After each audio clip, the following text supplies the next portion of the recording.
y'all don't be knowing the half. When I say stuff like this, y'all get real offended. But this is nothing but cold, hard facts that your mammy didn't teach you. Hey, sure. Niggas always trying to get over on other niggas. But they don't do shit to the white man. I don't understand. Yeah, so as far as I know. See, I'm so indecisive shit. I probably end up having a whole nother idea. As far as what? Like, I'll probably want to shot with the black people, and then like, nah, I'll do something else, or I'll just fuck with this over here. Cause this shit just sounds like it's just more easier and more convenient than fucking with the black people. But it is, cause it's like niggas. I don't want to take nothing away from niggas, but niggas is just so unprofessional, bro.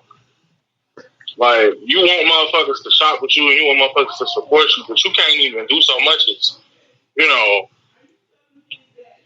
stand by your product. And like this, as far as this bitch that scam my girl at $300.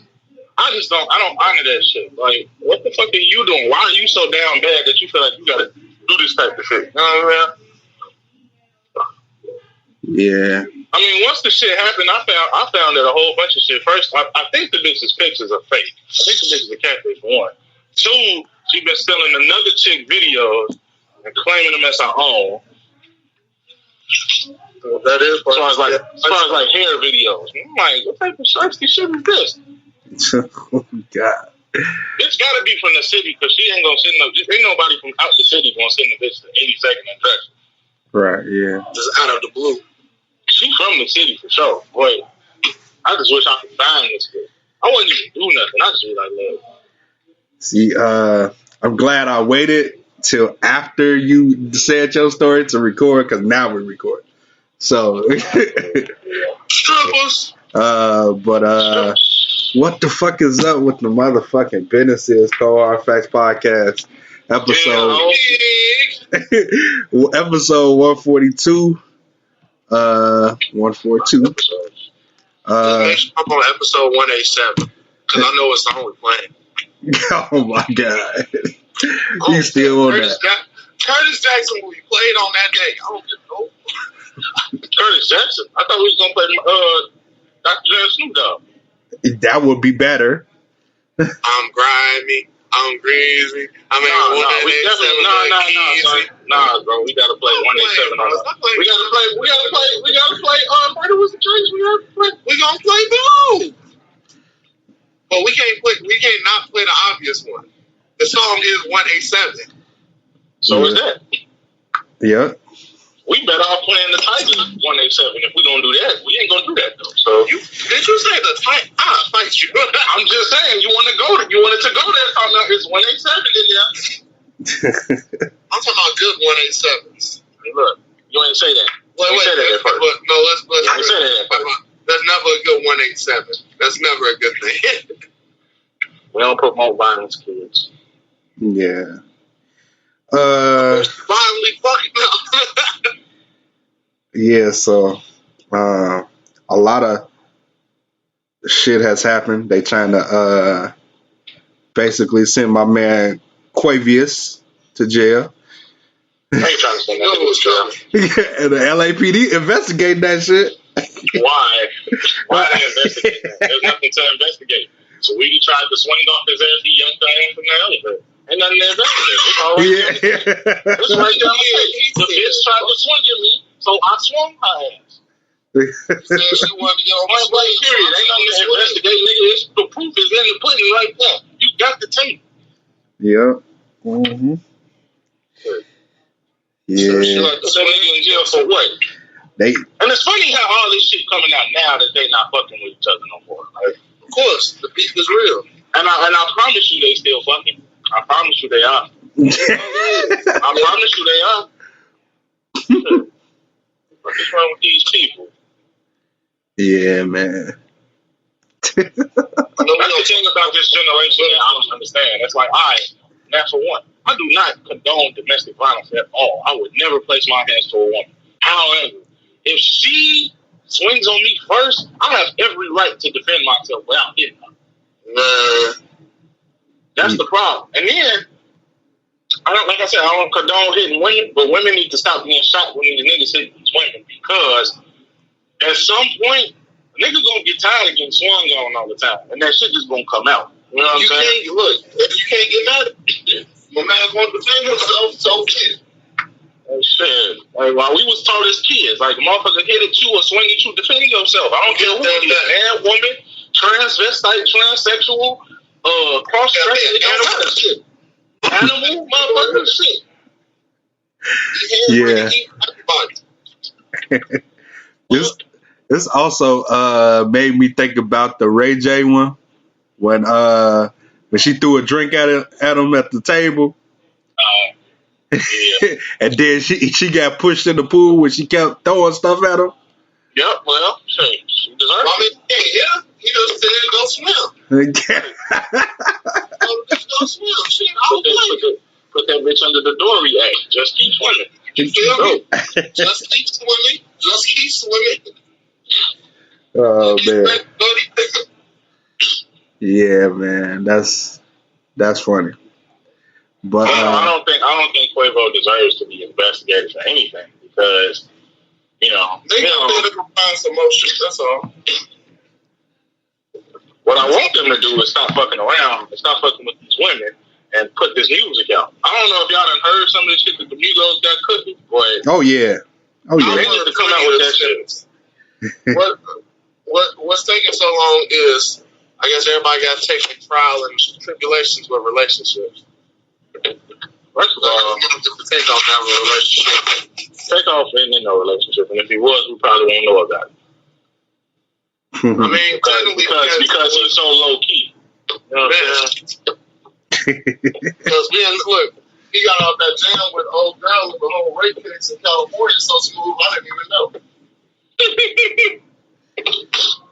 Look, old girl was there starting to say that man raped old girl. Next thing you know, Shorty apologized. Oh, huh? She knew she was wrong. He probably ain't even do that shit. She just wanted to check. I mean, there's a difference between, you can tell when a motherfucker really did some shit to a motherfucker and when they can't. You can really tell, honestly.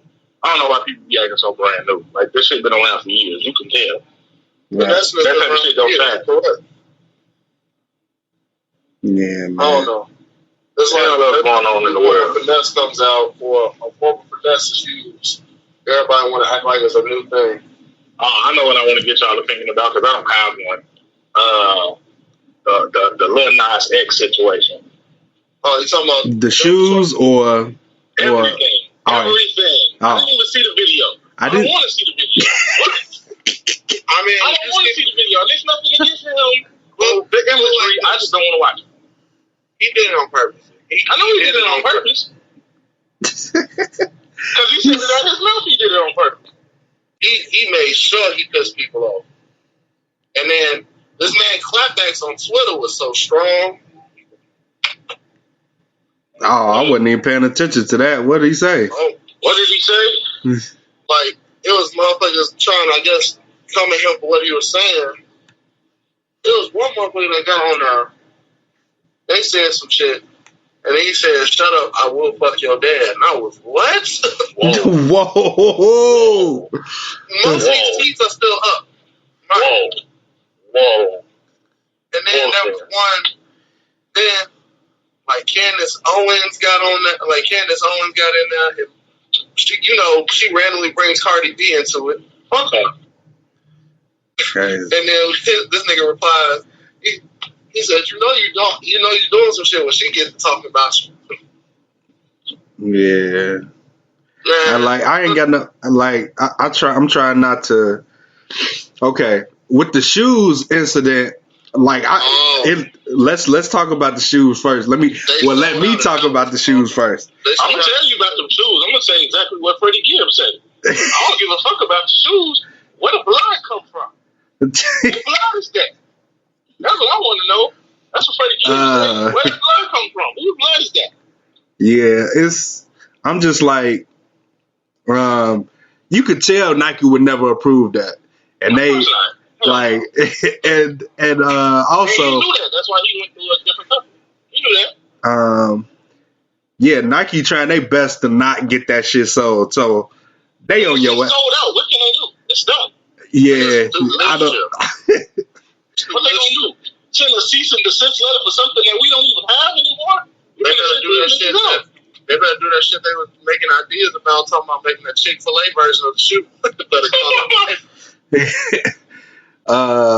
And then I didn't see the video either, but just from it, it seemed like he's reaching. It's like he's doing anything for popularity now. Bro, I don't think so. I've seen the video 3 times. But okay. Oh, you've seen the video? I've seen the video once for discovery. 2 to see if I wasn't the only one tweaking. And 3rd, because people were late seeing the other time. Anyway, so we watching the video. And it's like he starts off chilling in the garden. I guess he's trying to be Adam or something. Or some like Renaissance form. And then he's also the snake.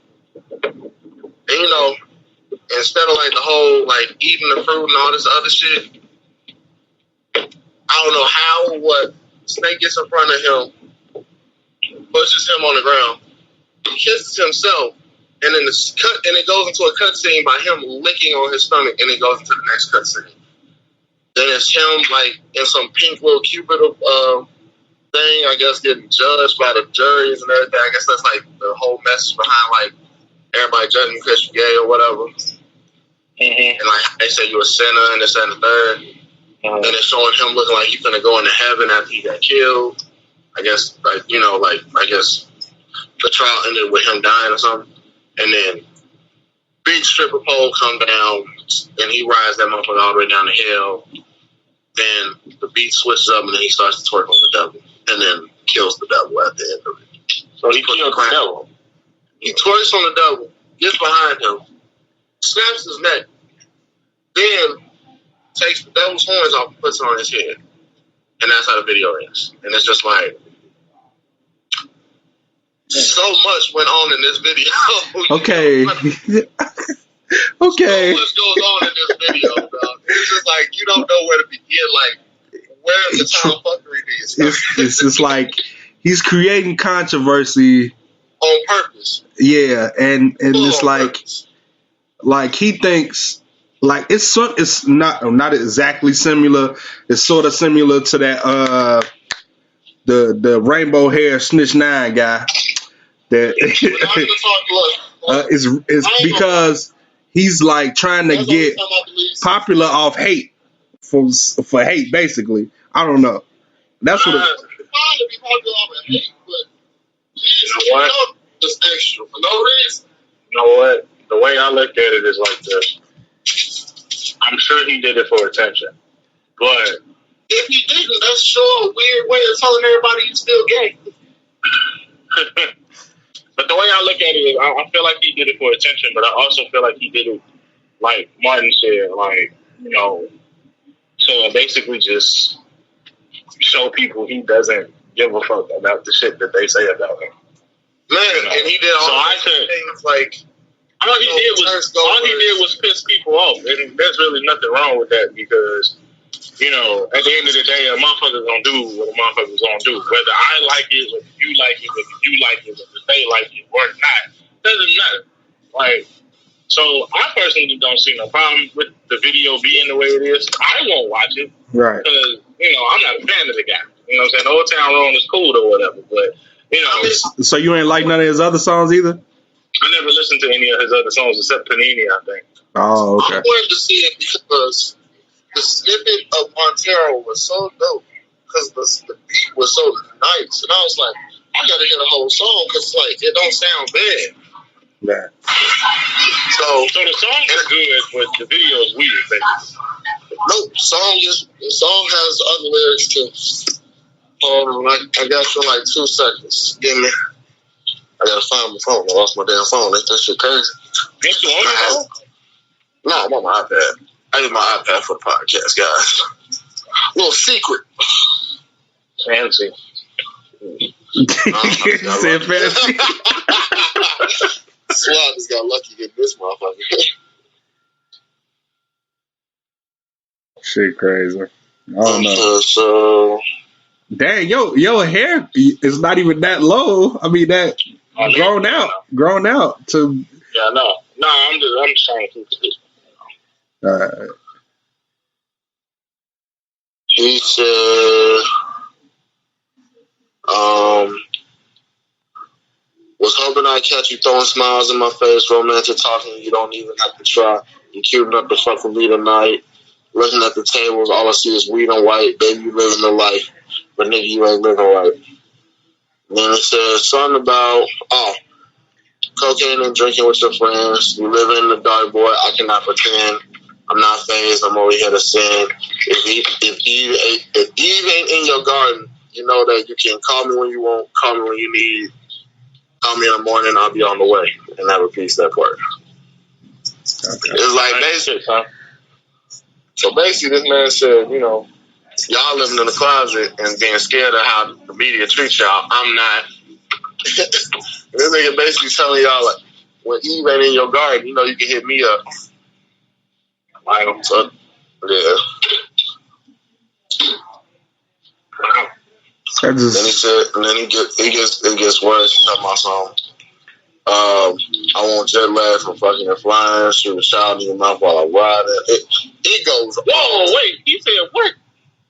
He says, I want that jet lag from fucking and flying, shoot a child in your mouth while I'm riding.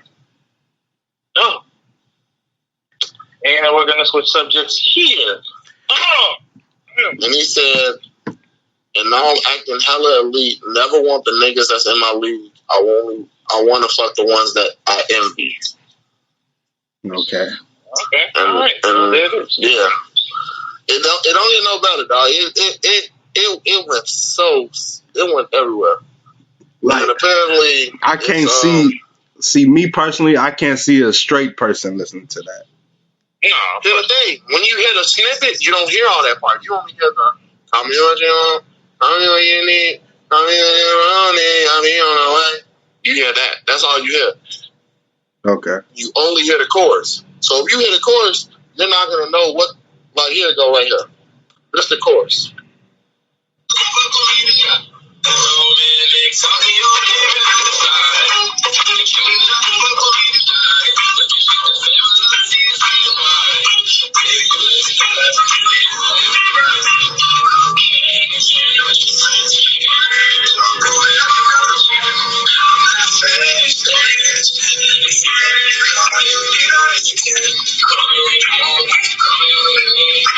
It's a mumble style chorus, so it's like you just hear like niggas just gonna mumble along to because they like the beat. And honestly, you don't know what, like, where he's coming from. He probably singing something else. But when you actually read the lyrics and then see the video, you like, well, shit, I was wrong. I just read here that Nike has successfully placed a temporary block on his shoe. So, I've also read, as of 1 hour ago, Montero remains at number one on the U.S. Spotify chart with daily high streams at 2.351 million. Yeah, well, he getting the traction that he wants because there's people that hate it that are listening to it and trying to, you know, do all this extra shit. The TikToks for this video has gone ridiculous, like crazy. Like everybody like making all like the heaven memes. I saw one that was watching him like somebody was going into heaven. And then they was like, oh, okay. And then they seen the stripper pole come down, like, what that big ass stripper pole just come from? And then they was like, God, no, I don't want to go down there with them. These oh my God. Oh man. Well, man, you can't just stop people from expressing themselves. So. No, you can't, but hey. Music is the best way to express yourself. This nigga said 3 days ago, you roll down your window at Chick-fil-A and play Call Me By Your Name, they give you a free sandwich and a lemonade. Wow. I'll try this theory later. You know what? I just got a thought.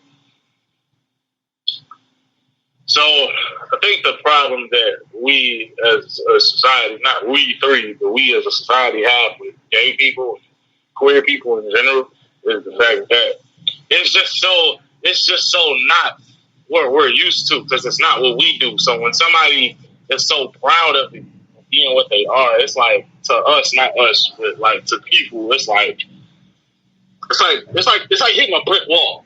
You know, you don't know what to do. You know.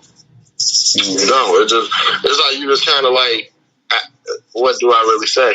What do I really do? That's why I say nothing, because that's not the type of lifestyle I lead. So I'd have no reason to look at, nor watch, or listen to this song.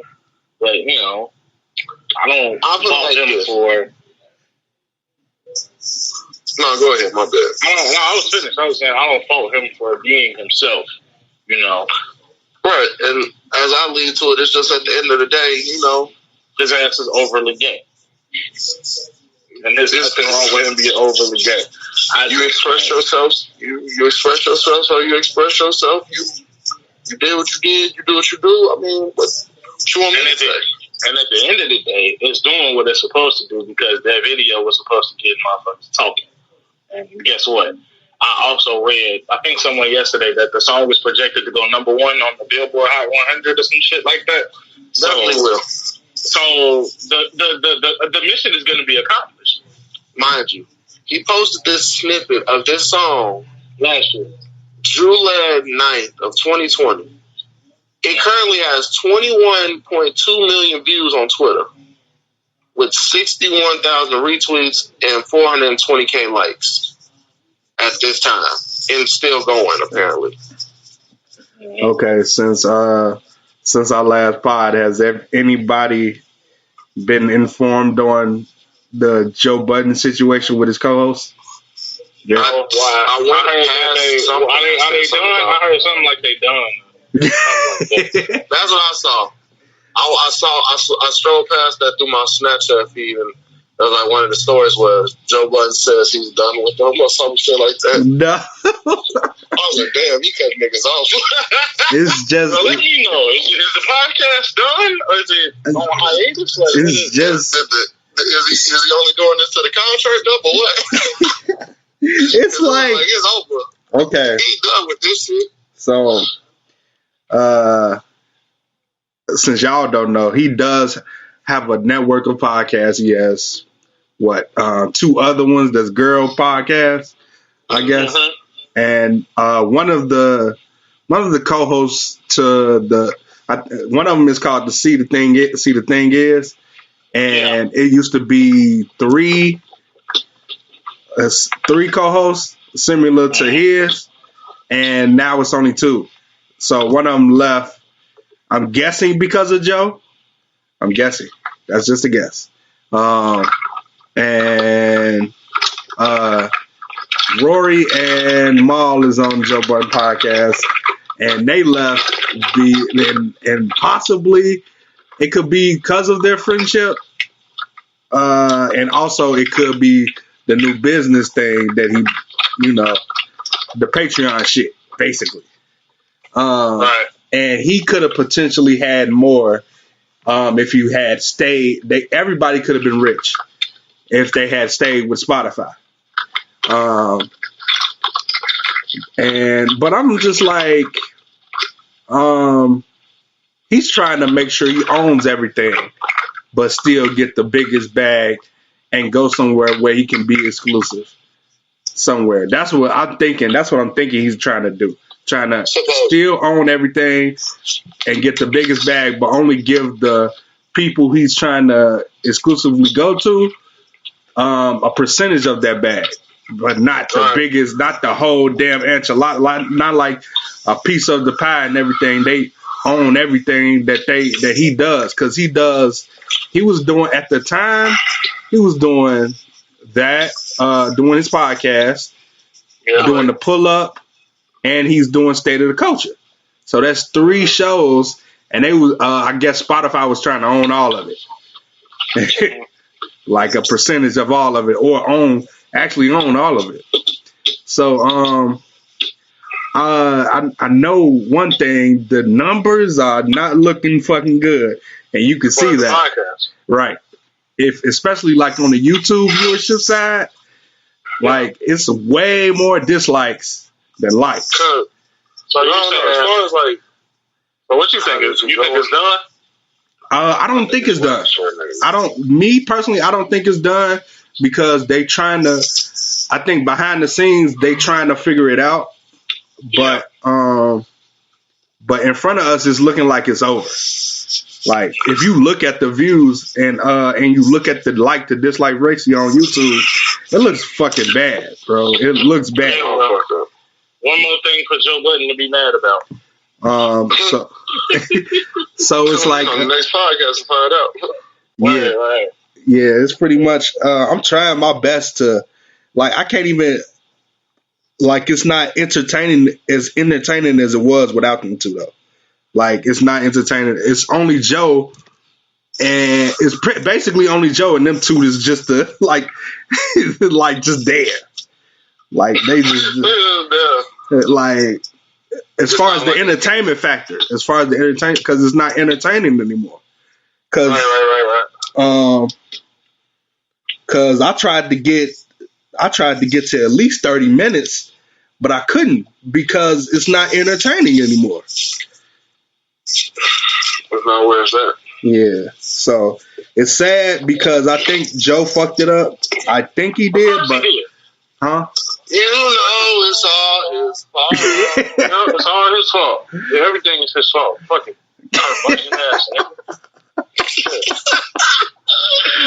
I think it is, but I hope it's not though. Like I hope he. The word I use, right? Like nigga, like you so insufferable. Like, it's too late, bro. It's too late. Yeah, he was finna beat the fuck out of DJ Academics. That's why he got kicked. He's like, I mean, everybody wanted to fight Academics, so that wasn't new. I mean, I don't want to fight Academics. But you feel me?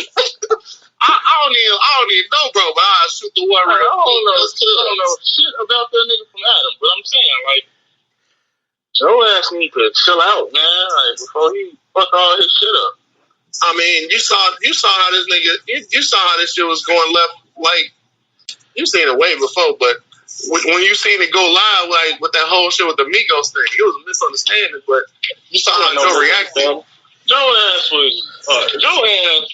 is like a magnet. He's like he can't thrive. No, he can't thrive without pissing somebody off. Hell no. He like Charlemagne. Like Charlemagne can't thrive unless he pisses somebody off. I mean, honestly, Charlemagne is Charlemagne.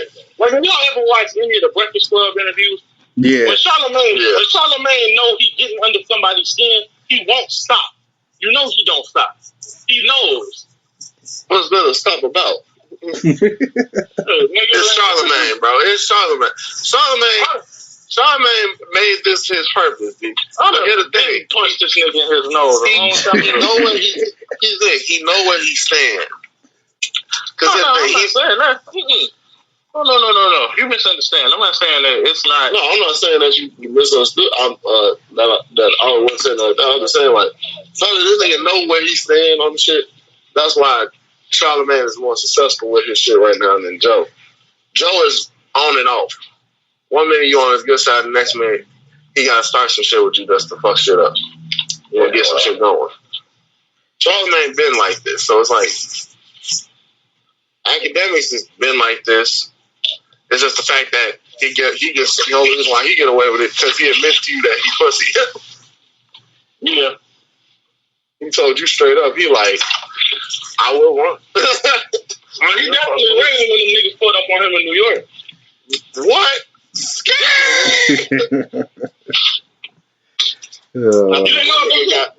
I think one nigga got one successful punch, but that nigga was out of there after that. No, he was gone.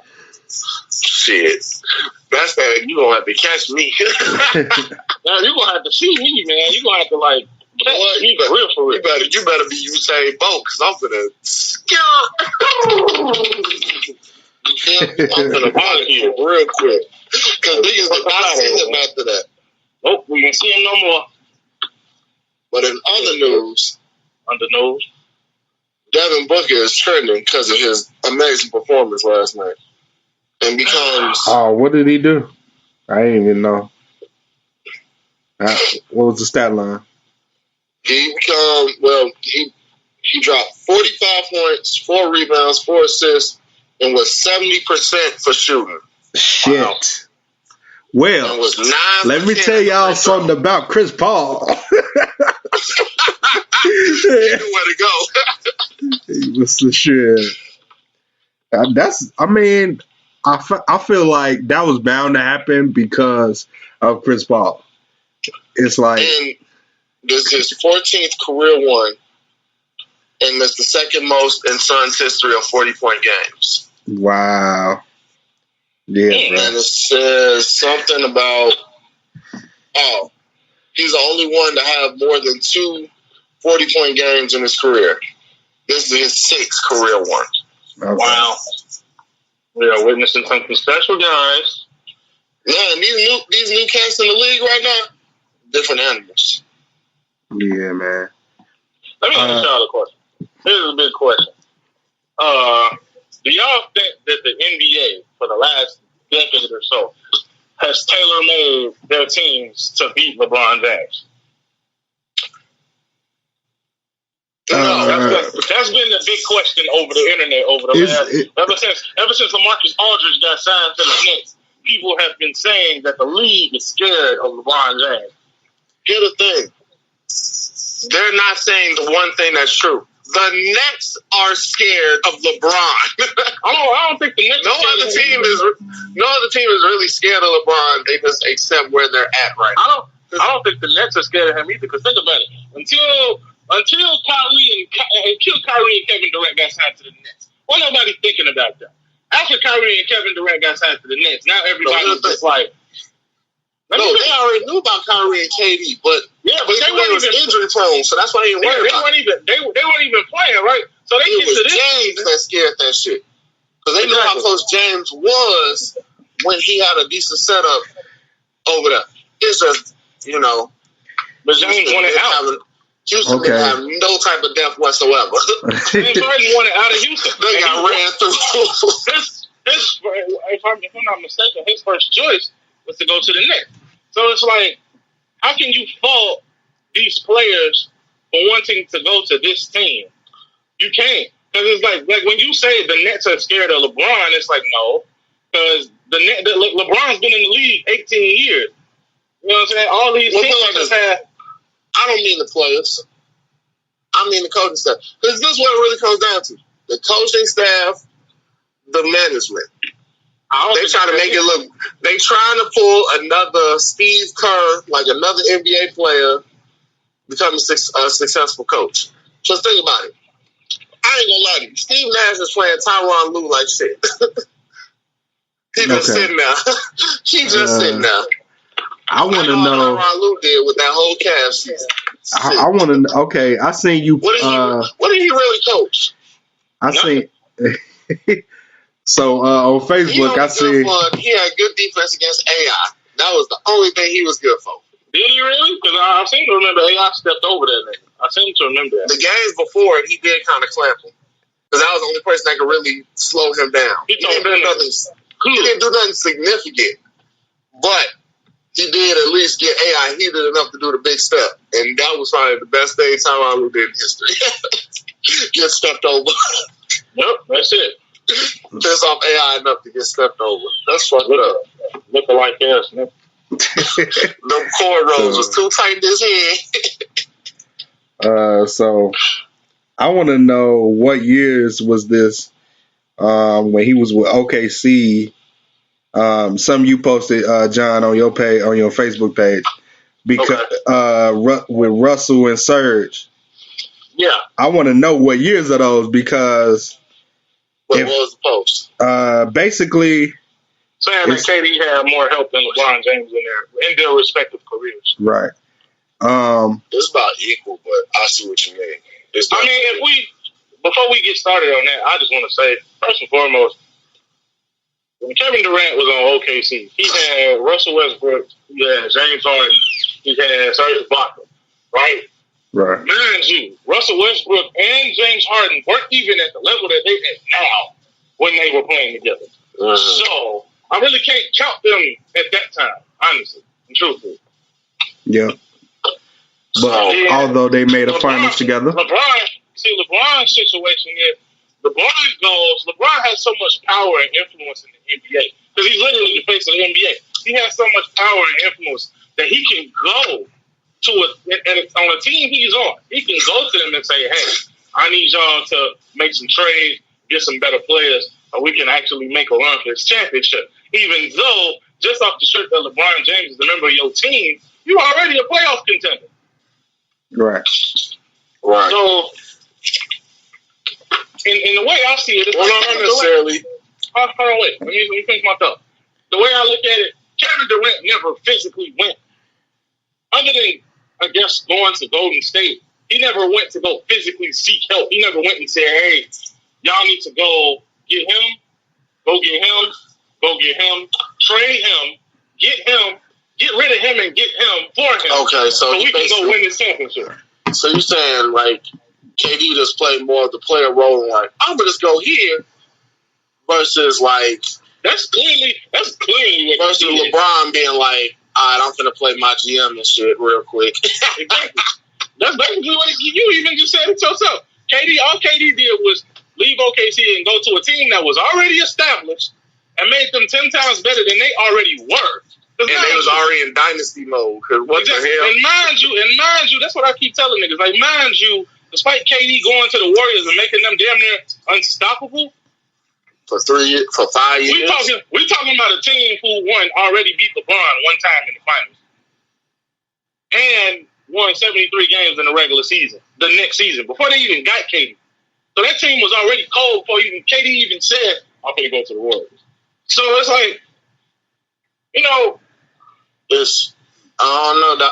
It's crazy because it's like, I guess in that regard, you could say KD went and sought help, but LeBron literally put a team together, and in the middle of the season, went to the GM and said, "Get rid of all these niggas because the shit's not working. We need better players."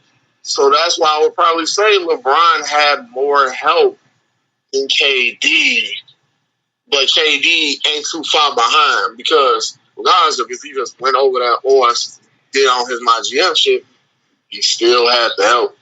He still had Mr. Unanimous MVP Curry, Mr. I can't miss, especially if I'm in the corner, Klay Thompson, and I will get on your nerves for fouls and defense, Draymond Green. Yep. Plus a solid bench. That was probably the most depth that bench had in years. Mm-hmm. Since like the Jason Richardson era. That's the last time they had like a decent bench or a solid team. Baron Davis. Right. What? The Golden State ain't seen nothing like that since. Yeah. Nope. So the fact that they had that skill. And you see where they at now. Right. Here's the thing. They all got injury prone and the dynasty's over now. You had a good 5-year run. And 3 out of 5, 60%. That's better than most teams because really think about it. Is they going? My question is, next year when Klay Thompson get back, is they gonna make the playoffs? They might make the playoffs this year. That's not the problem. They might. How far they're going to go in the playoffs is the real question. Right. Mm-hmm. And they might. And from what it looked like, a healthy Klay equals a second round loss. You said a healthy Klay equals a second round loss? A healthy Klay equals a second round loss right now because the way this NBA league's been transforming, it ain't looking too good just for them. It's not. It's really not. I can say that. Because think about it. It's only going to be so long before Clippers get in sync. The Lakers are just running off injuries. But with LeBron at the GM helm, those switches will be coming back real quick, and he'll be able to bump around AD being out. Speaking of which, when is he scheduled to come back? Probably in May. I was going to say playoff, basically. Last week or so. He better hope that they make it. Remember, we've been in this situation 2 years ago. LeBron got injured, and the Lakers lost so much that by the time he got back, it was too late. Well, LeBron is just relaxing. LeBron's not saying that. Like this. LeBron's not fully hurt. The LeBron sees shit going south. Before he go to South Beach, he gonna try to fix it. It's going south already. LeBron got injured and they went 0-3. I don't know what I'm doing now. Because that's 3 games. And look at the teams they play. Like Lakers still got. I'm gonna go to the standings. Lakers still got some solid pieces to Lakers stay. are 4th. Yeah, they got 30 and 18. They 4th. When they just first in the Western Conference before the All-Star break? No, Utah was still in first. Utah was doing ass. Okay, all right. Give Donovan Mitchell his MVP. Oh they yeah, acting like he don't deserve it. who really improved was Jordan Clarkson. Remember, he was on. That nigga was butt break. He came clutch. Give him MIP, most improved player. Right? Yeah, he was going. He going nuts now. Another thing, like I was saying earlier, Lakers still got some solid pieces to stay in that 4th spot. Yes, they do. They still got Caldwell Pope. They got who? Caldwell Pope. I consider KCP a decent threat because he was very helpful, bro. Let's be real here. He was very helpful in that finals. Right, yeah. That finals was probably his best performance of an NBA playing career. That's not saying. That's all I'm gonna say. Yeah. I mean, think about it. You just went from a random, dude straight from the Detroit Pistons.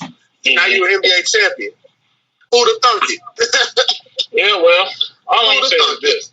I hope that LeBron get off his ass. I hope that injury heals and he's confident enough to get back on that floor because it's no secret that they need him. Most definitely. They definitely need him. And I really hope that it don't end up another situation like 2 years ago where they missed the playoffs again because that nigga was injured. Well, it looks like I will hope not. Because I don't know. I don't know when the end of the season is because of when the season started. I don't know when the end of the season is. So June or July. The usual time of where the finals is, that's when the playoffs start. So hopefully, that works out for them. Because I think they want us to have finals by August. But the last 3 games are the Kings. The next 3 games are the Kings, the Clippers, and Toronto. They fucking gonna lose to the. They might not lose to the Clippers. They're gonna beat the Kings. I see 1 or 2 wins out of these 3 games. Clippers is a maybe. And Clippers are 3rd right now. They're 32 and 17. Yeah, well, they're kind of getting their shit together. Phoenix, guys, is 2nd place right now. 33 and 14. They need to keep it together. And Chris Paul, when they get to the playoffs, he needs not disappear again. It's the Chris Paul skills for me, dog. It's the fact that no matter how, this is why they are afraid to ever let him and LeBron be on the same team. Because that shit will be deadly. You see what Chris Paul can do by himself and generate off of a team that did not make the playoffs? Made them a 2nd seed now. He made OKC from irrelevant to a 4th or 5th seed. Because he's a leader. You know how to lead. He is a leader. He knows how to lead a team. He is the most slept-on piece of that team. But he can't lead a team through the playoffs. He lead them through the regular season for sure. Out of him, Melo, and LeBron, he was the most slept-on piece. Because I ain't never met a year where Chris Paul couldn't lead a team to a playoffs at least. He definitely did that. Yeah. All my man's wanted was a Western Conference Finals. He still ain't got that yet. Give my man something. Because he's been on the West Coast all this time. And I wouldn't let him. Matter of fact, if shit don't happen now, give my man's LeBron and Chris Paul run. Fuck it. I'll be okay. Whoa. Or give him a Giannis run. Let Chris Paul. If Chris Paul is on the East, whatever team he on, they making it out of the East because the East is like Roseanne tissue soft. Talking about Roseanne son tissue soft. So is Bulls are pissing I've been hearing the Bulls are pissing you off. Why? Because how do you get all these nice pieces and still tend to be 19 and 27?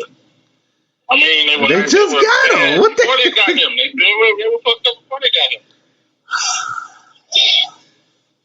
Still.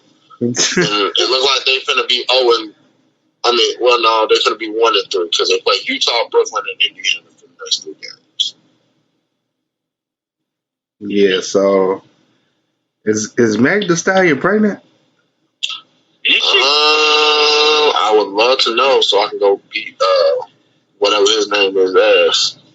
Partisan? Yeah, Partisan Fonte or whatever. Just the nerve of you impregnating my woman. It's a woman now. Oh. Mm-hmm. My woman.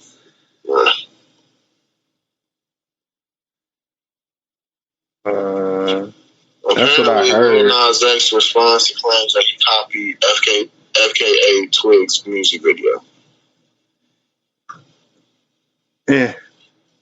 Don't care enough. Apparently, her video Cellophane is what Lil Nas X copied from Ontario. Or copied her ideas. Still don't care enough. Still don't care. That's the annoying part. She copied her ideas. That's not him copying. That's not really. That made me really think. What's the ideas behind your video? I don't want to know. Ain't she like in a like a domestic some shit with shine with buff or something? That's what she needs to be worried about. Very valid.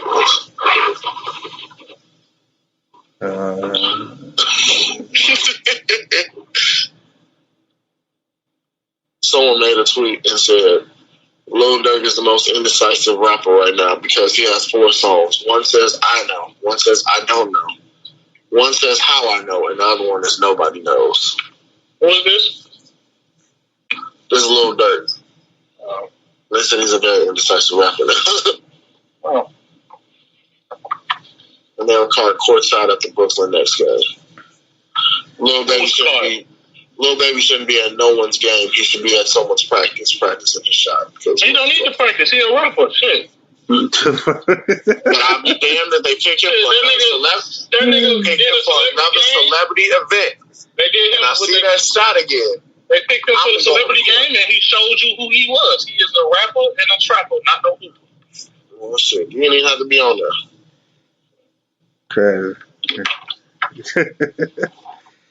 And currently in streams on the Rap US chart of 2021, Drake is sitting at 1.9 million.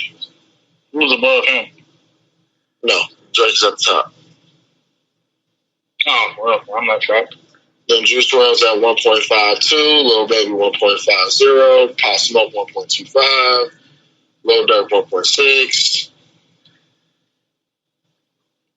then DaBaby, then Kanye, then Moneybagg Yo, then Machine Gun Kelly, surprisingly. So somebody has released, I think it's an April Fool's joke, but somebody said that Jay-Z's supposed to be coming out with a new album or some shit like that. I don't believe it. I don't believe it. I don't believe it, so I see. He about due, because it's been about 4 years since 444. You know, he come out with an album every 4 years now, so he's about due. I definitely don't think it'll come out before Cole. No, why not? Just the way it the same day as Cole. I doubt that happened. Yeah, like it's the way Jay-Z operates. It's like it needs to be like a huge ass rollout, and just the rumor of it, like on April Fools, it just don't. And the day after Nipsey's passing, the anniversary of Nipsey passing, it just don't sound right at all. I don't know. I just seen that on the internet that there's a rumor going around. And now apparently about Robin Thicke being like they're talking about him. Like I guess it's like y'all talk about Justin Timberlake, but y'all forget Robin Thicke is also done shit. And I'm just like, nah, it ain't on the same level. So apparently Waka Flocka and OJ the Juice Man got into it. Before, yeah. Before we actually, I think. Here in Atlanta? Okay, so he don't own the rights to his two biggest songs, and that's why. That's why they like. I guess they into it. Yeah, no. OJ. Let me just read this for you. It says that OJ the Juice Man said he never received compensation for his 2009 album, The Other Side of the Trap. He claimed he was given a raw deal by his label. He was given the option to get out of his contract as long as he signed over everything from The Other Side of the Trap for your life and 10 years after your life.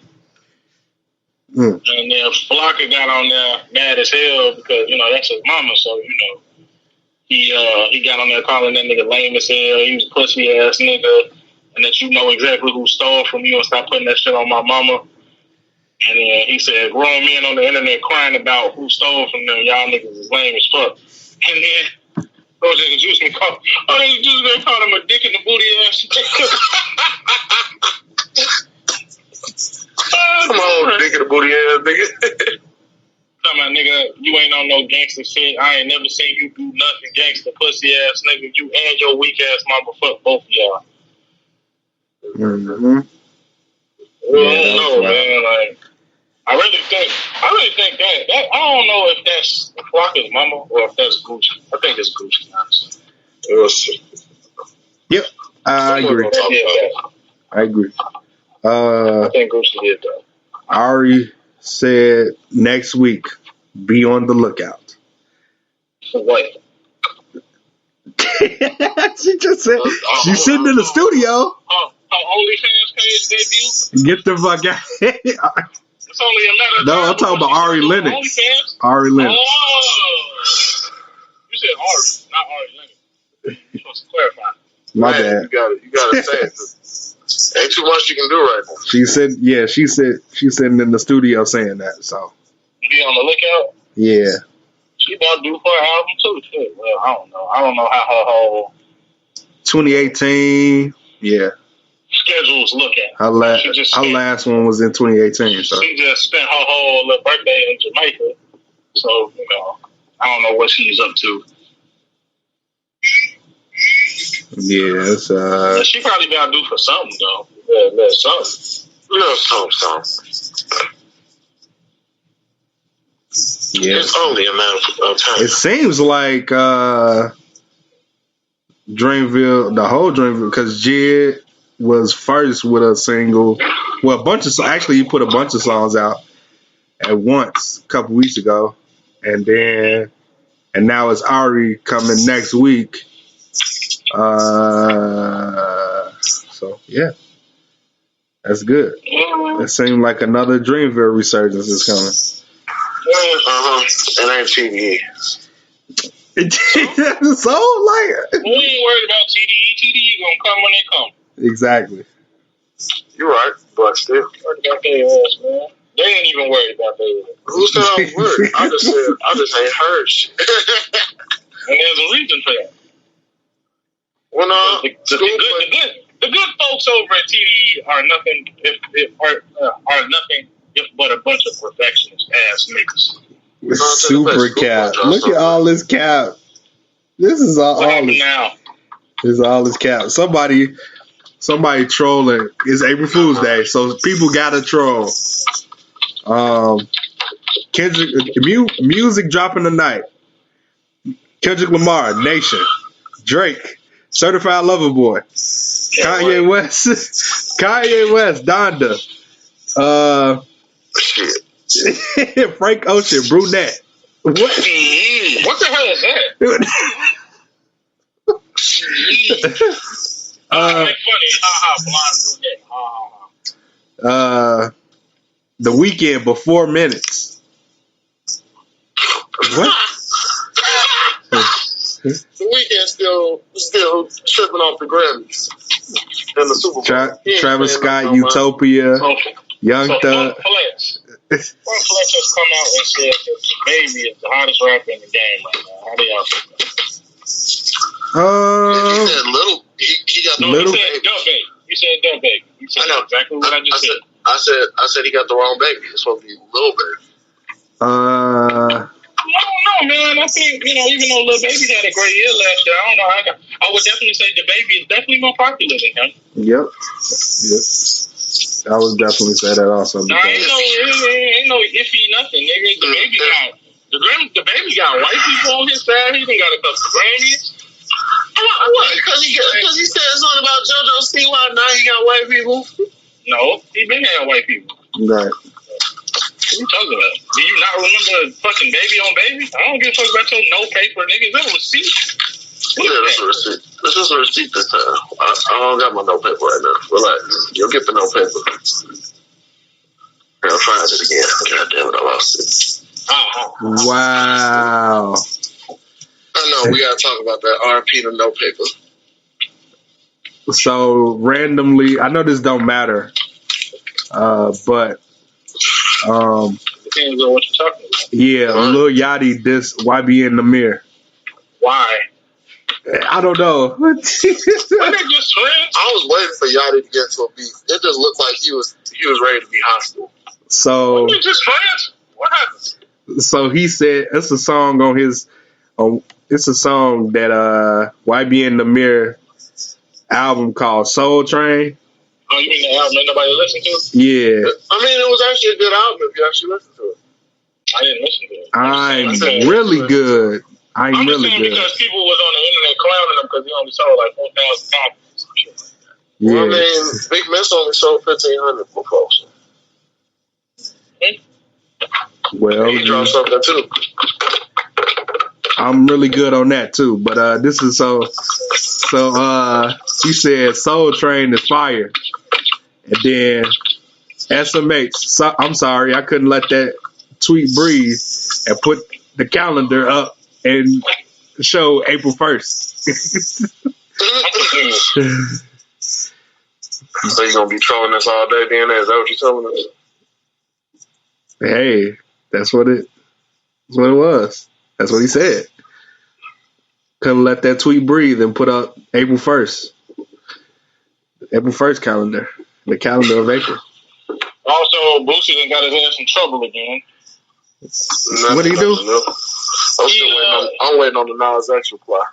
He got his Instagram deleted because he was on that slapping the nigga. Got his shit deleted. I thought that was part of the music video. Wait, they said he paid Buddy like $500 to get sniped. Instagram don't give a fuck. You know Instagram don't like Boosie ass, man. Yeah. Man, look, Instagram petty because I sort of got. Hey, I'm gonna slap your ass. You're gonna get $600.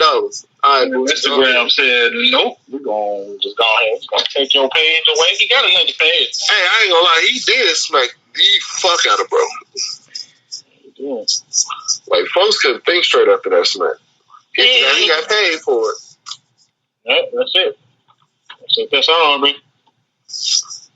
Yeah. They said Ice Cube was the inspiration behind the Nothing Was the Same cover. He probably was. That's funny, yo. How? What? Oh, I guess. Yeah, I guess. Yeah. it's like that shit didn't even fucking matter. Who reported on that? That shit didn't matter. Nobody really irrelevant. Nobody relevant. Oh, I'm like, that shit didn't even matter. Y'all just ain't got shit to talk about. No big artists are dropping anything. Like, it's nothing to talk about, so that's why y'all did that shit. Oh, shit. That's why I'm like, man. So JJ Redick is pissed because of the situation that led him to go to Dallas. What was the situation? Who remembers? Basically, he's saying how, New Orleans, he felt like it was kind of bogus in the way that they just, like, traded him off to Dallas when he requested to go to Brooklyn so he could be around his family. Oh, shit. That's fucked up. That's fucked up. See, at least, now you see him going to Brooklyn was more like a family decision. You know what I'm saying? So I can more like a family choice. I know he's from up there, but I'm saying, like, I can see why he's so pissed. Like, I told y'all I wanted to go to Brooklyn so I could be around my family more. Why would y'all send me to Dallas? You know what I'm saying? I'd be pissed beyond belief. He's like, okay, even if he did go to Brooklyn, as an NBA and team standpoint, that man ain't getting no more than 15 minutes a game. Probably not. Why? They can use it. They can use it.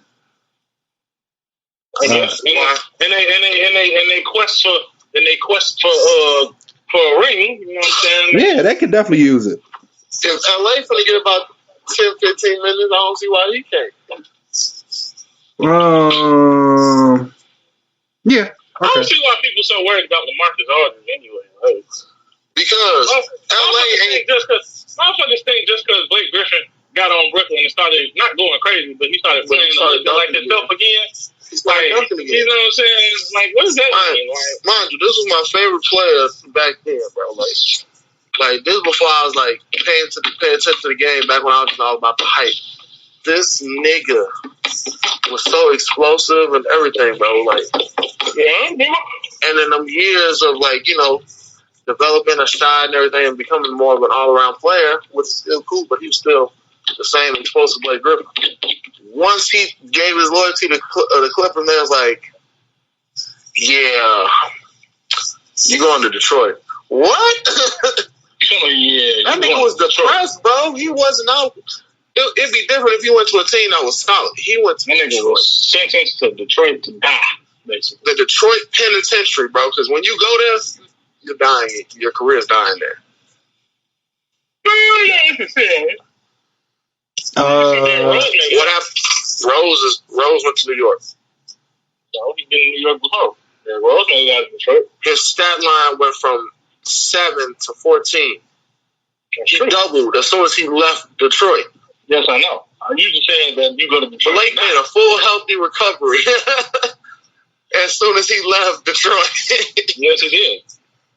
Andre Drummond became relevant again after leaving Detroit. He was always relevant in Detroit. Yeah. He was a walking double-double. In my eyes, he got irrelevant when he went to Cleveland. That's in my eyes. Oh, yeah, of course. And I don't know why Cleveland waived him. At least he was more sturdier than Kevin Love. Kevin Love can't be all sudden. He's soft. He's too soft for the big body hole. Where my nigga Zach Randolph at? That was the most grungiest nigga. I swear he should have retired because that was the most grungiest nigga. You want to know why he retired? Because he couldn't stop smoking weed. So, you know what I'm saying? He looked at people dead in their face and said, I'm not going to stop smoking weed. He just retired. But it's funny. I mean, that's the same thing that happened with Josh Howard, but Josh Howard, that nigga got booted out for a whole different reason. Because you know how shitty it'd be for you to kick me off the year before we win the championship? I would have been so hurt. And all because I said I don't sing the national anthem. I'm black. Bro, that shit was so fucked up. I think that was before the Kaepernick thing. If I was him, I would have revisited that right after Colin Kaepernick said that.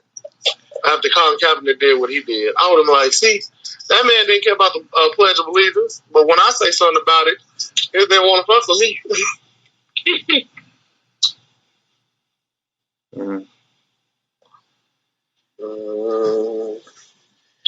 Apparently, Thailand is starting to sell cannabis now. Cannabis is legal in Thailand. And they're making cannabis as food now. Somebody feeling sad. Somebody listening to Write Your Name by G Herbo right now. Which is infused teas, ice creams, cakes, and fries. Somebody is sad right now, yeah? Crazy. I wouldn't consider that a sad song. That's a song about being extra. Wait a minute. What? I doubt that. It's not about being extra. It's a song about being extra. Nah. If you take me seriously right now, I don't know why. I'm just talking shit. Oh, okay. I'm just like, what the? That That's how I'm describing a lot of things now. It should just be an extra. Because, I don't know, the world has just been extra lately. In political news, politics, Biden unveils a $2 trillion federal infrastructure plan. Okay. So apparently the proposal includes $2 trillion in spending over 8 years and would raise the corporate tax rate to 28% to fund it. Wait a minute, what? Yeah. Corporate tax rate goes up to 28% to fund this whole project. Alrighty. And Minority Leader Mitch McConnell criticized the spending packages, calling it a liberal wish list. Crazy. Instead of Nancy Pelosi says if things go right, she aims to pass the bill by the 4th of July. What bill is this? What is it? A $2 trillion federal infrastructure plan.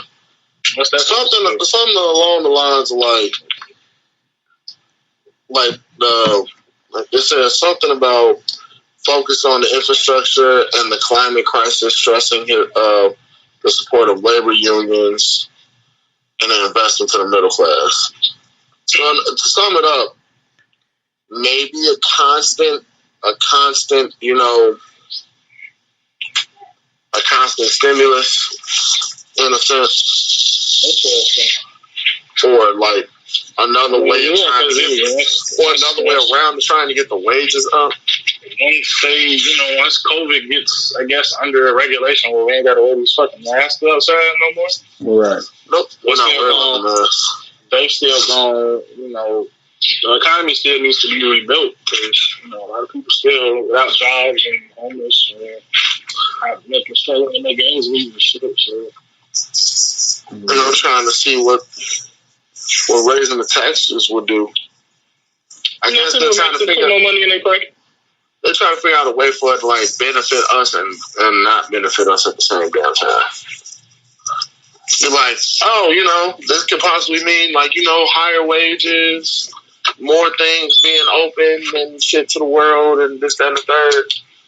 But taxes are going up. Mind you, the highest that tax thing has been was in 2017 during the Trump era. In the who era? The Trump era. Oh, okay. I thought you said something else. And it was as high as 35%. It dropped down to 21%. And now we're looking at if it gets passed to go to 28%. So in other words, more taxes, people. Taxes. We paying more taxes. I'm already paying enough. In other words, y'all already taking a lot of money out of my damn checks. So they're trying to even it out. They're gonna be like, all right, you get a raise to $20 an hour, but taxes is damn near half of your check. Kiss my ass. That's what you can do. That's literally what I'm peeping here. It's just the more you make, the more we take. Yep, that's it. That's all. Did anybody listen to the Hopes and Dreams remix? Yep, and I have one question. What's that? It don't fit. No, that's not what I was going to say. What I was going to say was, I know, that's my thing, but go ahead. Why didn't he just feature him on the second 2011? You would think that, but maybe just where the timing was, he just probably wasn't a part of it. Or he was doing his own that verse was short enough to, yeah. But they could have put that on there. I don't give a fuck. Nobody's telling them. So when was this verse single? We gotta find the question. When was this verse made? Probably when, you know what I think? I think Nipsey Hussle probably was on that song at first. Or maybe he had made a remix to the song when it came out. Because you can tell the verse is old. Yeah. If you listen to Nipsey's early stuff, like around that time, and listen to his later, like Victory Lap era shit, like you can tell that verse is about as old as the song Hopes and Dreams is. My thing is, it don't fit. Why is it pressing parts like this? It does not fit.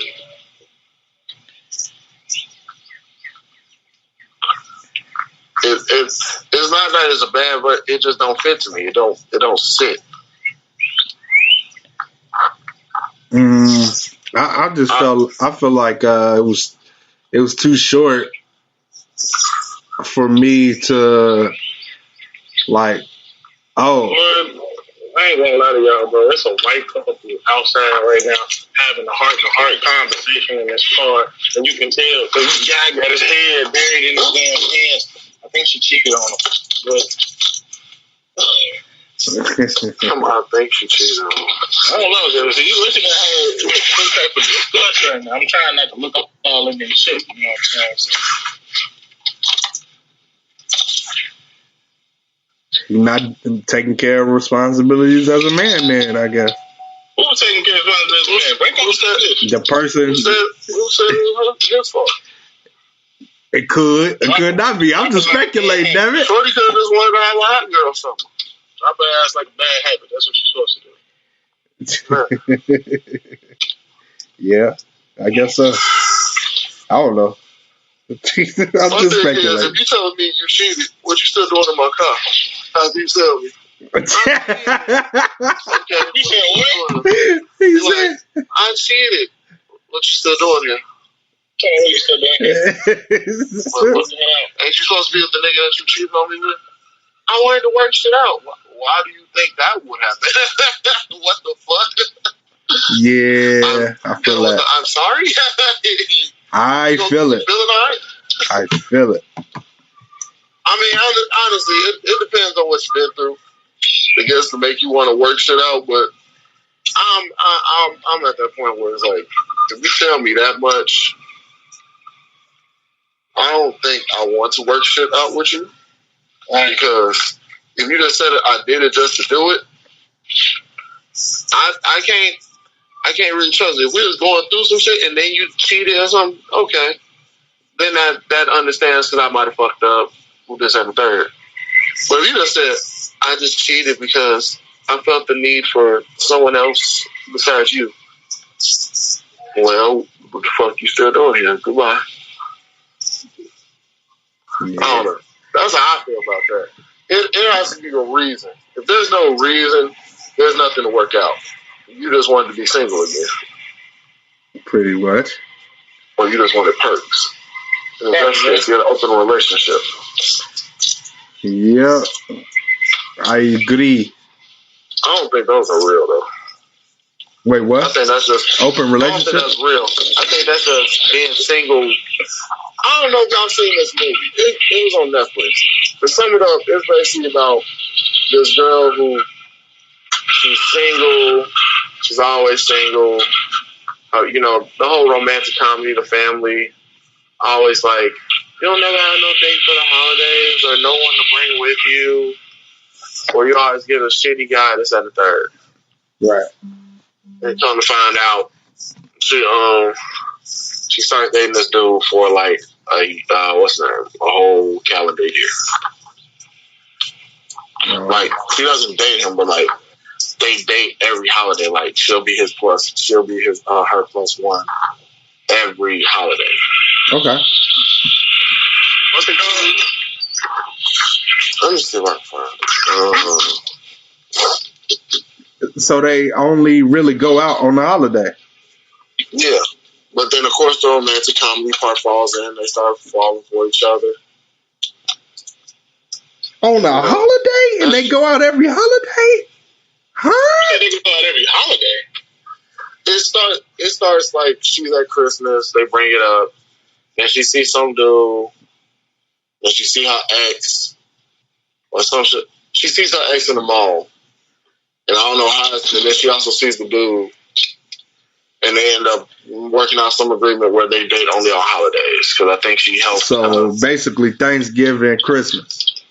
Thanksgiving, Christmas, 4th of July. 4th of July. New Year's.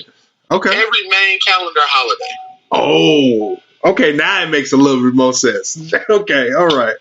Okay. Even St. Patrick's Day. Wow. Okay. That sounds like it's going to be decent then. I might have to check that one out. What is it called? I'm finna look for it now. I can't think of it. I'm gonna check that one out, bruh. It better have some good actors in there. If it don't, then I think there's a couple of YouTubers in there. If I'm not mistaken, King Dash is Buddy's wingman. okay. Maybe. I don't know. See, it gotta be good from like start to at least middle for me to wanna. Holiday. Oh damn! I don't know. And That Emma shit. Roberts is the main character. Oh wow. Emma Roberts, Luke Bracey, Nicola Peltz. Okay. Yeah, I might check it out. Yeah, that sounds like it'd be good. But Yeah. Yeah. see, that's some weird stuff though. That's some weird stuff though. Because I can't see nobody actually, really somebody gonna end up catching feelings though with that shit. Yeah, that was the whole. That's the whole romantic comedy basis. Just some funny shit that happened, but you know that the end result they're gonna catch feelings and want to date after. Yeah. Because she says they both were fed up with. Oh, that's how it goes. Both were fed up with being single on the holidays. Two strangers to agree to be each other's platonic plus ones all year long. Only catch real feelings along the way. And it came out in October 2020. Okay. Yeah, right. But it was a nice movie. It's got 44 on Rotten Tomatoes, and it was a 6 out of 10 on IMDb. Okay. Yeah, I don't really mess. I don't like. Sometimes I don't even like look at shit like that, like critic things on movies. I'm not. I don't. Cause I don't. It's just you look at it after you've seen the movie, and you be like, huh. I wonder how good this was to everybody else, because I thought it was pretty good. And then you see like a good ass movie get a trash ass rating. That's like you watch, like let's say this is just an example. You watch Godzilla. You thought it was dope as fuck. Yes, I did. And when you go look at the reviews, everybody and their mama saying 2 out of 5 garbage or 7 third. You like, what did y'all see? Yeah, What did y'all see? That's movies are subjective. All movies are subjective. Even the ones that are. That's why the Oscars and Grammys are selected by people, like certain people. When I think they should go ahead and go back to the voting status of shit. Y'all can pick the nominees, but let us vote and pick the winner. Yeah, I mean, the award shows, since we're talking about award shows are iffy when they choose who wins and who doesn't anyway. Not just the Grammys, but like, sometimes. Grammys, the Oscars. No, the Oscars kind of, the Oscars are kind of. They've been accurate lately. The Oscars are copycats in a way because, for example, in 2010, they try to be different sometimes. Like in 2011, right? So the Golden Globes gave, I think it was the Social Network Best Picture or some shit like that, right? And then at the Oscars, some movie called fucking The King's Speech won. And it's like, why would you pick that when the clear-cut favorite was the Social Network? And did y'all just like want Dare to be different? Did y'all really think that was better than the Social Network? Or was it just like... They go for critical acclaims. Wasn't no movie that year more critical acclaim than the Social Network, I think. It was that. No, it was they booked it as one of those like documentary things. That's probably why. Oh no, it wasn't a documentary. That was a movie about some king a long time ago that had a speech impediment. Not a speech impediment. So it was. That was insane. It was like the 2 best movies came out that year, or some shit like that. And we can't end without talking about since I was told that we can't do a tribute to him because our host doesn't like celebrating deaths. I mean, I said, okay, this is what I got to issue. Don't lie to these people. Tell them exactly. Okay, yeah, I did say that. I did say that. most of the mainstream media though, most of the mainstream media though, like celebrate like the Kobe's death instead of his birthday, like or Nipsey's death instead of their birthday, or Biggie's death instead of their birthday. Like that shit irritates. You know what that is? You know why that is? August, so we have to celebrate. You know why that is? Why? I don't know why that is, honestly. I think it's because, when somebody's born, it's like when you're born with a clean slate. You don't do nothing. You ain't known for nothing. This, that, and third. It's like you don't know where you were. For example, you don't know we weren't born on the day Michael Jackson was born. Well, I can damn sure tell you where I was at when he died. Yeah. I can tell you where I was at when motherfucking Chadwick Boseman died. I can tell you where I was at when Nipsey died. Like, that's why, personally, like a funeral, for example. A funeral is a time for mourning. But the purpose of a funeral is to celebrate the life of the person whose ever funeral it is. You can celebrate on their actual day that they were born. But it's like on the death day, it's like you look back and you look at the impact of the person on the people or the industry or whatever have you, depending on who you're talking about or what you're talking about. Exactly. So there's nothing really wrong with celebrating a person on the day that they die, because it's not a time. Even though we're sad that people like Nipsey are no longer with us to give us music or to drop knowledge on us or whatever have you, we still have to take the time to celebrate the impact that he had on our lives while he was here, and the impact that he has on the game and on the culture and on our lives in death as well. Right. Yep, we celebrate the impact. Yeah. Okay, understood. I just wasn't like. So, I just didn't. I understand what you mean. I get exactly what you meant. But I'm saying, like, we got to look at death as, death is a natural part of life. We all know it. No matter how sad we get that our loved ones are no longer here. While they were here, they did shit for us and for other people, whoever we talking about. And it's a time to reflect and celebrate. We can do both on his birthday and on the day that they die. We can do both. Right. Enjoy the memories. Yeah, but like I just was not cool. Was not cool with the, like, nobody was, but it's just like, how can you be that soulless? Like, what are you talking about? Are you talking about the Kobe thing? The person that killed Nip. Like, how can you be that soulless, bro? Like I just don't. I never.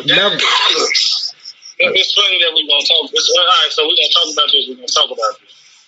The way I see it is, the man. For those who don't know, you should know. If you don't know, the man named Eric Holder, he's the one who was accused of killing Nipsey Hussle. That's who they said did it. So the way the story goes is, I guess Eric Holder was either like a snitch or an informant. I don't know what he was, or that was what was his reputation was becoming known as. Either way, Nipsey died in a clear-cut example of hood politics, honestly and truthfully. No matter how pissed we are, it's like, he didn't deserve to die. I agree, and I agree wholeheartedly that he did not deserve to get shot, nor did he deserve to die. But the situation was a clear-cut thing in hood politics. Like, Nipsey was basically just trying to kick game to the nigga, like, look, dude, you known as a snitch, and it's not necessarily cool for us to be talking like this and shit like that. And dude took offense to that. Like, why would he take offense to that if it wasn't some truth to that? Like, if a motherfucker call me a snitch, I know I'm not no snitch, so I ain't finna show too much energy to you calling me a snitch. I'm gonna be like, you shouldn't call me no snitch because I'm not no snitch. I'm gonna argue about it with you about it for a second, and then I'm gonna leave it alone. All the day. But clearly, this Eric Holder nigga was a snitch or something because he came back and shot the nigga. Like, you know what I'm saying? Right. And the part that breaks my heart in the story is the mere fact that they said that when the ambulance got there, Nipsey was still alive. He was still living. So it's like I don't know what happened between there and the hospital that, what happened? Like, what did y'all not do? could his life have been saved? We will never know, and it bothers me. Very much so. Because it's just like you said at the time. There's too many stories going around. Niggas still being alive. Niggas still being alive when they get the ambulance get there, and then all of a sudden they just died at the hospital. Like, I'm pretty sure there was a way you could have saved him, unless the bullets. Either that or the bullets had to like go somewhere where it was too much damage. You would kill him either way. Exactly. That's what I feel like. But you know, I don't know about y'all, but I remember being at home. I had just got off work. And just got in the crib, and I'm about to lay down and take me a nap. And I'm surfing Twitter, and that he had got shot. And at first it had popped up that he died, and I'm like, what the fuck? So then I did some more research, and he hadn't died yet. He had just been shot. Mm-hmm. And like a minute or so later, like an hour or so later, that he had passed. And I just remember just being in complete shock because it's like people get shot every day, but it's like, you know, still sucks to hear. With the situation that led up, the events that led up to him being shot, like it's just like, so you was mad at Nip because he was trying to put you on game, basically? Like, he just basically said he don't really want to be seen talking to you, and it ain't necessarily got nothing to do with you personally. It's just that his rumors going around to a snitch, and I don't think we should be conversating. No. You knows what you did. You know what the fuck was going on. You know what happened. Like, you know how to. He was acting like the dude that killed him was acting like a whole female because it's like you can get mad for a nigga not wanting to fuck with you because you labeled a snitch. Come on, you don't want to fuck with me? I'm gonna show you why you should fuck with me. And you killed him like a little bitch. Like, you know, that just made you look worse. Okay. Yeah. Now you are the community biatch. Yeah, man. This shit is like, yeah, that's like, I could find myself, like, I know when I found out, like, I found out when he first got shot. And then, that's all I was seeing on Facebook was, yo, they shot Nip. All I heard, like, what the hell? Don't take Nip, and shit like that.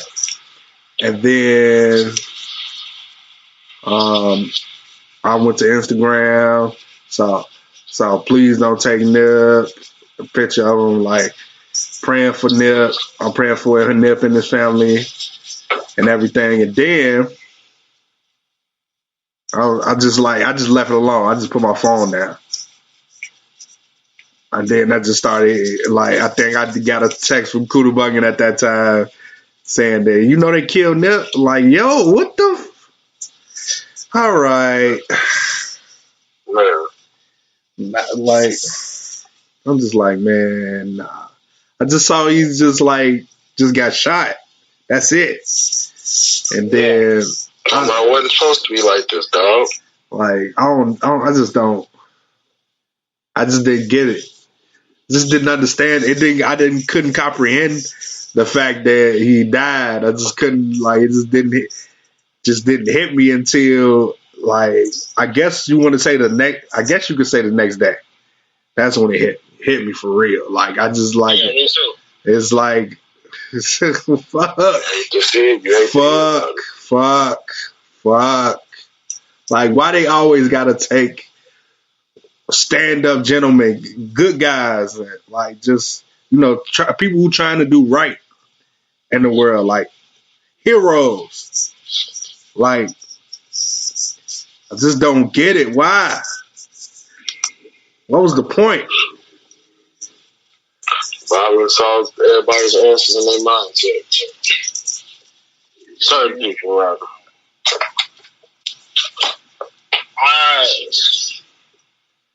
It really sad. Continue. No, continue. I was like, it's just set in the minds of, like, revenge and anger holds more so mindset than understanding and peace in people's minds. Because you got to think about it. Motherfuckers just like, you would rather escalate a situation than address the situation as it is and just leave it alone. You cause somebody to lose their life who wasn't doing nothing wrong to the world. Ain't like you got mad because a modern everyday killer that's gangbanging on the streets called you a snitch. You did it for someone that's been generally doing right by the community for years, and you just couldn't take the fact that he called you out on some shit. Yeah, it's so crazy how the world works. How you can be doing nothing, and it's like that's something that I think about every day. Like being from where I'm from, and I'm not involved in no bullshit, but it's just like if you never know when you gonna look the person who could possibly kill you in their eyes until it's that time,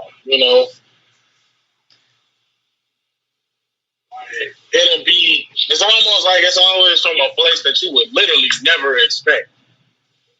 It's like you thinking this shit coming for you and that nigga coming for you. And then it could be somebody who you probably considered, because I also heard that these two guys, Nipsey and this guy, were buddies at one point. So it's like, clearly he knew who. And this wasn't no random nigga just killed Nip. Like, Nip knew him. You know what I'm saying? I think we all knew that anyway. Like, whoever was killed was someone that knew him or had someone with him. Because no random nigga in the community that knows what Nip did for whatever his community wasn't going to just be like, I gotta go shoot this nigga to get clout. And I honestly, you know what? I don't fuck with this nigga at all. But I will say this: don't think dude went there with the intent to Nip, but to get. You know how niggas into a space there. That means just with the intent. Whatever it was that him and Nip had, him off so much at the highest speed.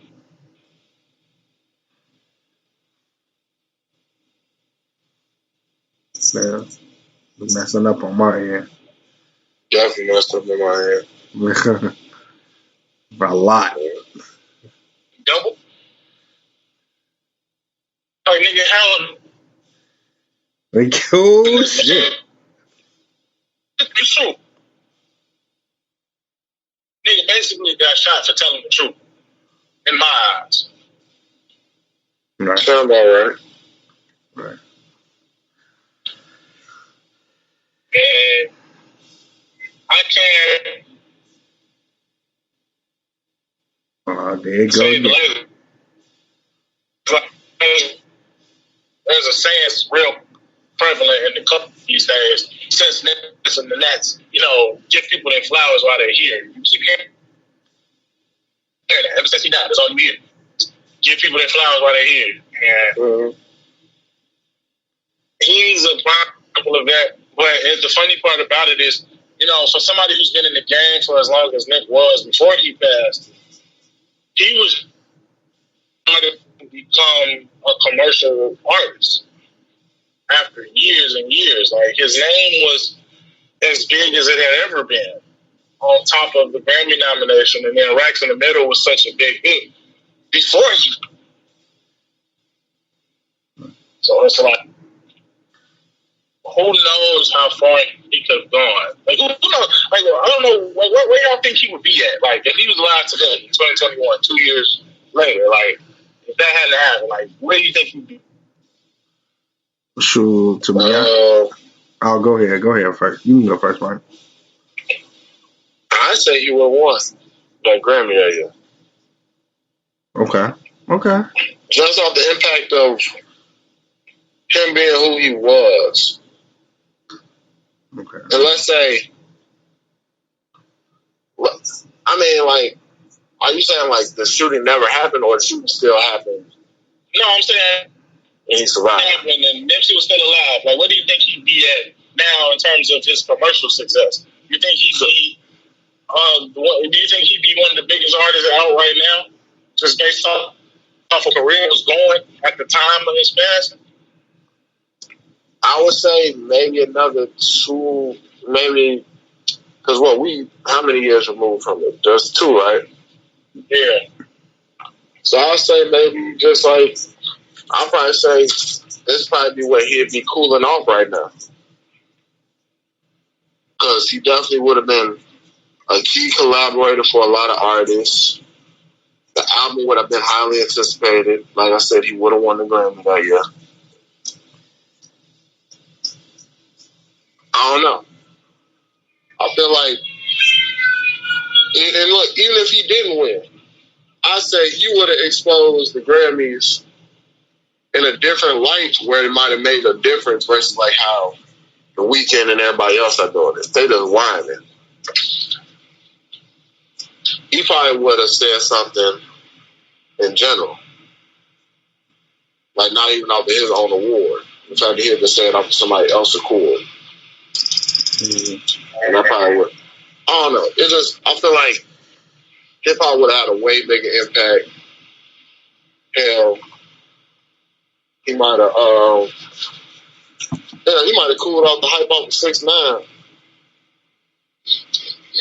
Like, and I mean more so like as the fact that like he would have had niggas actually listening. Like, okay, nobody is snitch. Don't get this nigga the hype he really need.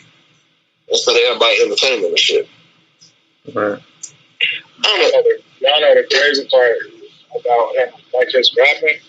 I don't know if y'all noticed, but if y'all listen to like every feature he's been on since he's passed, every song he had that they put out since he's passed, he was getting better, dude. Like progression. Mm-hmm. You know, he was always like back in when he first started out, he was always a decent rapper, but like last couple of years, the shit that they've been coming out with, he was definitely getting better, like way better. Progression. Right. Yeah. As far as his influence, though, like his influence is stretched out vastly since his past. And I say his influence, the influence side of his career would have definitely strived a little bit higher than the music career if he was still around. But his music career would still be high. I'm not saying that like it'd be low, but I know one would be higher than the other, and that'd be the influence. You know? I wouldn't even go so far. I mean, you probably heard this before, but I wouldn't even go so far as to say this is our generation's like Tupac Dog.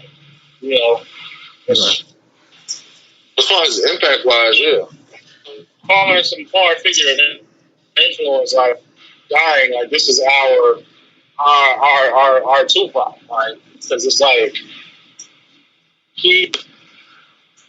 Like the murals and the numerous tributes and the shit like that just lets you know like no one, like even Dave B said so, like, you know, we never felt, you know, we were all like babies or they were kids when Pac died. We couldn't feel that, but we feel this.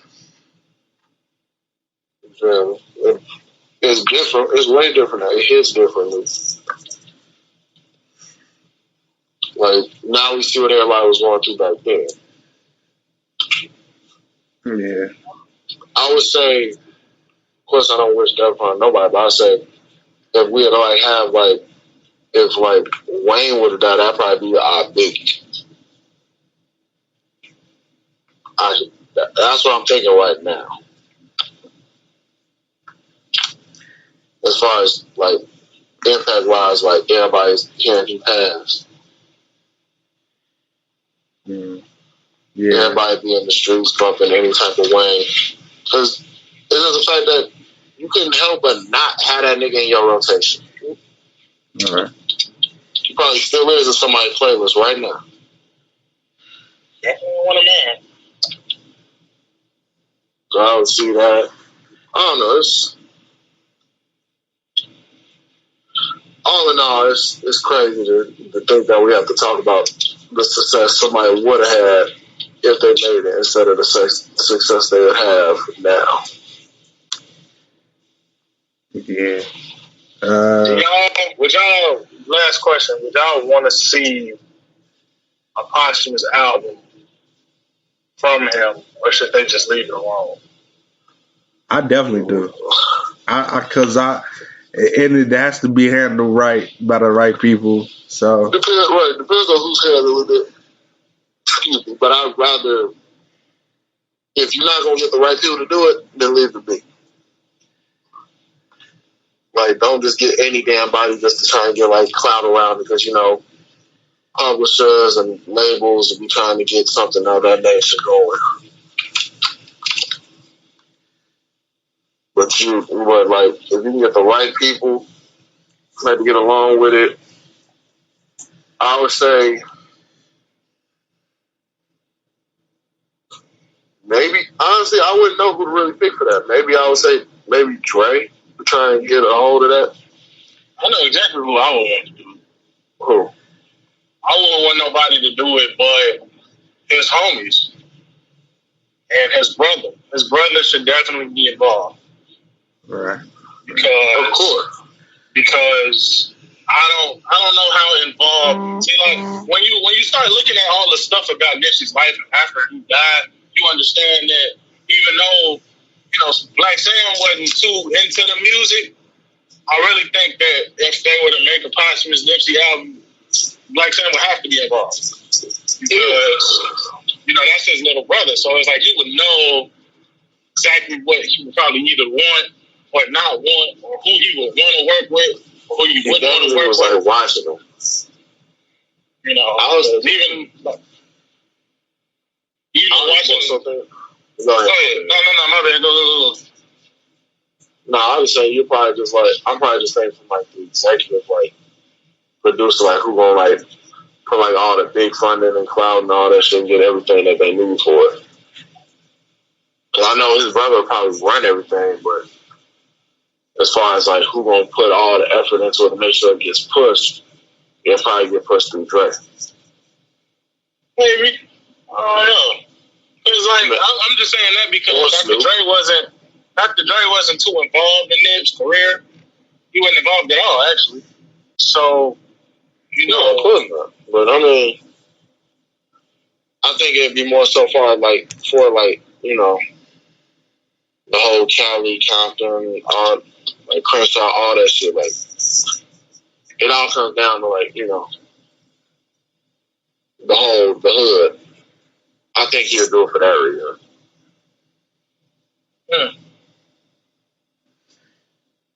Either that or now that I said it, I can probably see. Never mind, I can't see nobody. I was gonna say Snoop, but I don't think so. I could see Snoop being a homie, but I don't know about. I see Snoop playing more like how Morgan Freeman was like had his part throughout the whole 21 Savage and Metro joint. Right. So like something like that. Like he'll just have one solid ass intro.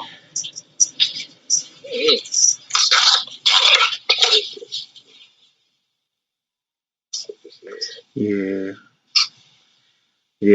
most definitely see Nipsey. See Snoop having his hand in it somewhere, or at least a feature. But is it anything? Who's to say he even has one though? You said what? I was like, but who's to say? Like, honestly, I think too much time has passed for it to come across now. I think they've decided that it should just be left where it's at. Probably, because think about it, it's 2 years removed. Everybody and their mama done did a posthumous album. And so to kind of throw this one out now, it's just like, I don't know if we just like, y'all just throwing it a part of the cloud and it'll get genuinely made right, or it'll just get rushed to join the hype. I would hope not. The industry's mindset is all over the place, dog. I would hope that they take the time to develop it and put the right people on it, put the right sound on it, get the right producers. Don't get like no bunch of high profile producers on it, because Nip didn't really work too much with high profile producers, so Right. get the niggas that, like the niggas that worked on Victory Lap or any of them guys that worked on Mailbox Money or Slauson Boy 2. Like, get some of those guys and get them in the studio and see what they can come up with. My bad. Go ahead, I'm done now. Now that you bring it up, I can't see like maybe a Cole or a Kendrick on it just to feel like a vibe with that album. I don't know if we'll ever get another Cole. Not Cole. I don't know if we'll ever get another Kendrick Nipsey feature, like collaborative effort. I don't think we'll ever. I mean, for a posthumous album, yeah, I can see it. Like maybe just like I said, like y'all remember how Detroit was made, the Big Sean Detroit, Right? And like in between each track was like somebody speaking on how he was. Right. That's the route I would see this album going if they would have dropped that. Like have each individual speak on it, and it'd be just like it'd be dope collective. But like I said, I think too much time has passed, and it's not the time that we've been. I don't think that it was going the right direction right now, unless like they've been working on it now, and they probably just unveil something out of the nowhere. Yeah, I agree. It's up for the debate. We know who won't be on there though. Who's that? Tekashi 6ix9ine. That is where I think we should end because now he's starting to chat. I just said we know he won't be on there. Is that not an accurate fact? Of course, it's a fact. That's common sense, though. I mean, I just had to throw something funny in there. We all have. So, Pusha T promises to drop the best album in 2021. I believe it when I see it. You like it, I love it. Go for it, Push. Yeah, go for it. I want to see it. I want to see you do it. Well, seeing as it's going to be mainly Neptunes, yeah. You talking about getting back in the studio for it? Oh, okay. Oh. Well, I still believe it when I see it, though. Yeah. It'll be in the top 10 just because of what I'm hearing. Right, yeah. Yeah, I want to see it. I want to see it happen. Damn, but as far as the best thing in 2021, stop dissing Drake though, because that's just not gonna do nothing. Drake in peace. Like leave Drake alone, man. Shit, the nigga's career is not going to be ruined. Okay, look, the beef is still going. I don't know what you're talking about. I know the beef is still going. It never ended. They ain't even talking about it, but I know it's still going. But leave that man alone at this point, man, because the shit that you thought you was gonna do with the story of Adidon did not work the way that you thought it was gonna work. So you sounded like his best friend trying to keep him from stalking his ex. Nigga, leave that nigga. It ain't bothering you, man. He ain't even thinking about you.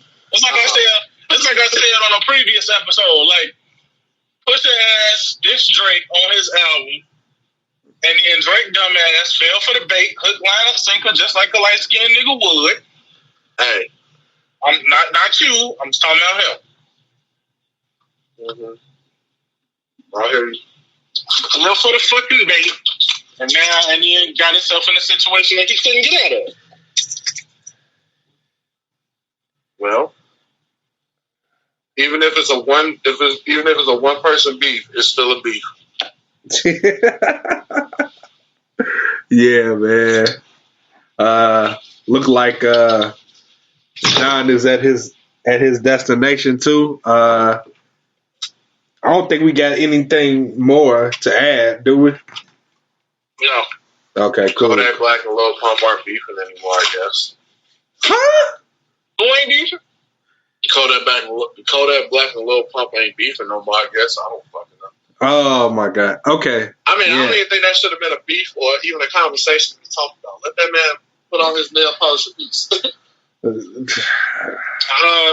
on. This ain't got nothing to do with nothing, but I just have an issue. What's that? Huh? Why have they turned Dalton Bowl into the club? Because they got a promoter. They got them so much clout. Now they want to tee it up. Because I just seen somebody that I don't know him, but I saw him on like Instagram or whatever. I guess, they was at Dalton Bowl and the girl had like a bottle with a sparkler on it. I'm just like, they got something called Sipping Bowl now. Like, what the fuck? Sipping Bowl.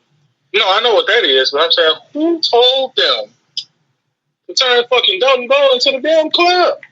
Because they've been getting celebrities coming there sporadically. Their most recent was Coi Leray.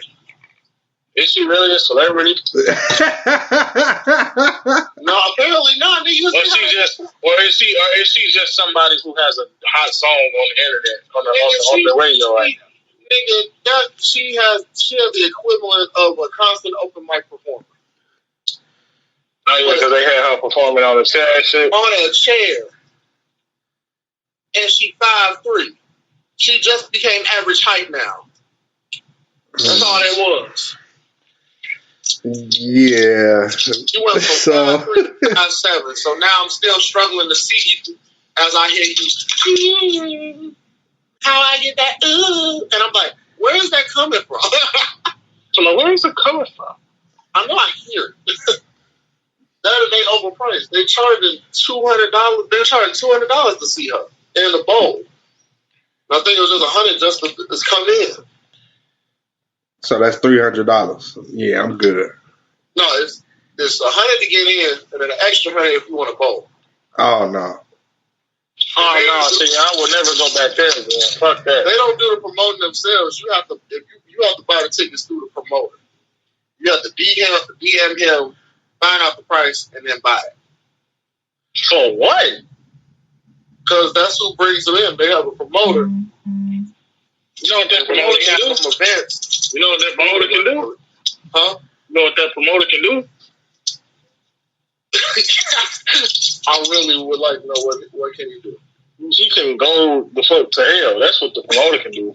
He can go keep going. I was gonna say some more vulgar shit, but nah, this promoter probably a grown ass man, so he's a grown ass man. I ain't gonna tell him no shit like that, but he can go to hell. That's what he can do.